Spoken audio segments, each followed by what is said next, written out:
आज हम intermediate class के लिए जो सेकंड लेसन है सॉल्यूशन बिलियन, इसमें कुछ बेसिक टर्म्स बताने जा रहे हैं। इस चैप्टर के पहले वीडियो लेक्चर में हमने बिलियन के प्रकार बताए थे, बिलियन कितने प्रकार के होते हैं और बिलियन कहते किसको हैं। आज हम एक बिलियन की सांद्रता को प्रकट करने के लिए कुछ विशेष टर्म्स बताने जा रहे हैं। जैसे कोई हमने जल लिया और इस जल में NaCl मिला दिया, NaCl माने नमक, और जब इसमें नमक मिला देंगे तो ये एक बिलियन बन जाएगा।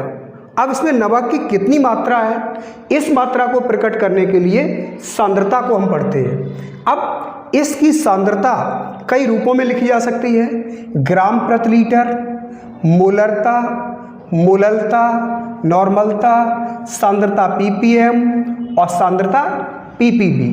ये टर्म्स हैं सांद्रता को प्रकट करने के लिए। पहला टर्म्स है सांद्रता ग्राम प्रति लीटर। इसके नाम से ही समझ में आ जाता है कि सांद्रता ग्राम प्रति लीटर क्या होगी। माने प्रति माने 1 ग्राम, यानी जितने ग्राम 1 लीटर में घुले होंगे उसी को उसकी सांद्रता ग्राम प्रति लीटर कहेंगे। जैसे मान लो ये 1 लीटर का बिलियन है और इसमें हमने 90 ग्राम कोई विलेय पदार्थ घोल दिया तो इसकी सांद्रता कितनी हो गई, 90 ग्राम प्रति लीटर।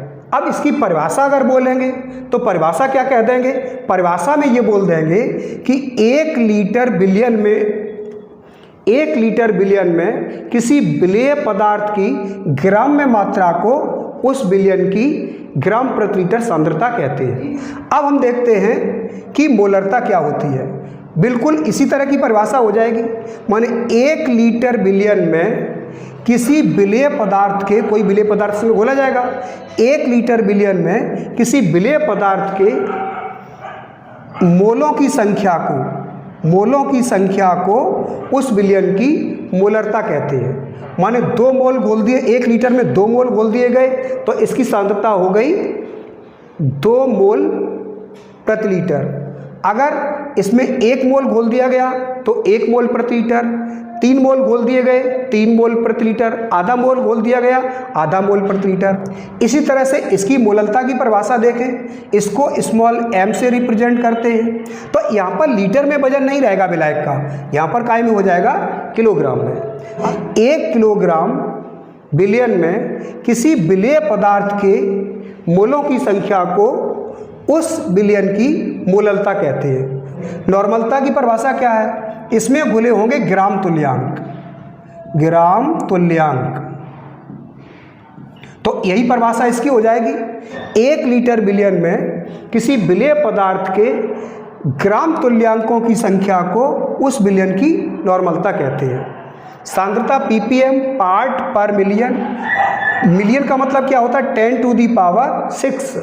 माने किसी बिलियन के 10⁶ भाग में किसी विलेय पदार्थ की मात्रा को उस बिलियन की सांद्रता ppm कहते हैं। इसी तरह से है ppb, इसका मतलब क्या हो गया, पार्ट पर बिलियन, बिलियन मीन्स 10⁹।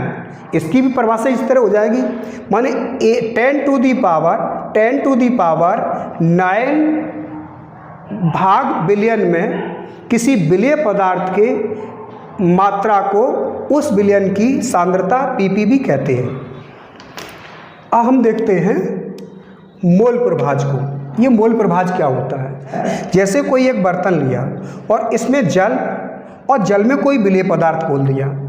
अब विलेय पदार्थ के मान लीजिए N1 मोल थे और विलायक के N2 मोल घुले हैं। अगर हम किसी विलेय का मोल प्रभाज निकालते हैं तो विलेय का मोल प्रभाज कैसे निकालेंगे, विलेय का मोल प्रभाज, इसका मतलब क्या हो गया कि विलेय के मोलों की संख्या माने N1 अपॉन नीचे जो लिखेंगे वो कुल मोलों की संख्या N1 प्लस N2। तो ये हो जाएगा विलेय का मोल प्रभाज। विलेय का मोल प्रभाज क्या है, मैंने विलेय के मोलों की संख्या तथा कुल मोलों की संख्या के अनुपात को विलेय का मोल प्रभाज कहते हैं। अब इसी तरह से हम किसी विलायक का मोल प्रभाज निकालें तो विलायक का मोल प्रभाज क्या हो गया, विलायक के कितने मोल घुले हैं N2, तो जिसका हम मोल प्रभाज निकालते हैं उसके मोलों की संख्या हम ऊपर लिख देते हैं। जैसे जल का हम मोल प्रभाज निकाल रहे हैं या विलायक का हम मोल प्रभाज निकाल रहे हैं, तो विलायक के मोलों की संख्या कितनी है, N2 हमने ऊपर लिख दी। और नीचे कुल मोलों की संख्या, कुल मोल क्या है, विलेय के मोल हैं N1 और विलायक के मोल हैं N2। इन दोनों की टोटल संख्या को नीचे लिख देते हैं। अब इसी से इसकी परिभाषा लिख देंगे।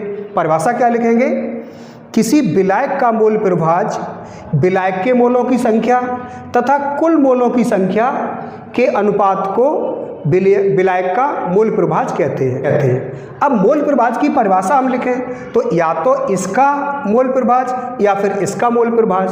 तो परिभाषा इसकी हम कैसे लिख देंगे, माने किसी विलयन में उपस्थित विलेय या विलायक के मोलों की संख्या तथा कुल मोलों की संख्या के अनुपात को उस विलेय या विलायक का